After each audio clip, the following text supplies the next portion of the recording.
Akkaataa piroofaayilii garee markasa adda addaatiif karaa salphaa ta'een haala ajaa'ibaa masirratti argaatan kanaan hojjechuu dandeessan isin barsiisa. Egaa daawwattoon kiyya waan kana akka namni baay'een argee itti fayyadamu viidiyoo kan laayikii argachuun namaa hartuun hordofaa.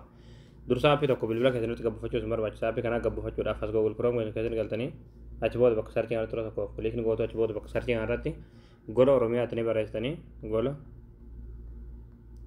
Oromiyaa achi booda gola Oromiyaa kan jala rasanii baasirratti tokko kilikni gootu. Ammallee asirratti gola Oromiyaa kan jiru tokko kilikni gootu. Ammallee haala kanaan as teessee fidaa asirratti iPhone sarchii kanatti tokko kilikni gootu. Bakka sarchii kanatti qubee paa xaa laa barreessitan achi booda sarchii fuuldura sanatti kilik gootu sarchii gootu. Achi booda haala kanaan suuraa kan bitaa suuraa kanatti tokko kilikni gootu. Achi booda aappicha gabbifachuudhaaf yeroo bitaa gadi deemtu olumaan gadi deemtu dhumaati. Achi booda dhumarratti kana madiimaadhaan kan barraa'e aappii as tokko buufadhaa akka jiru jalatti daawulood kiyya turtii daawulood san turtaniiti aappii kana bilbiloo keessatti gabbifattanii. Egaa daawwattan kiyya aappii kana fayyadamuudhaan jechuudha.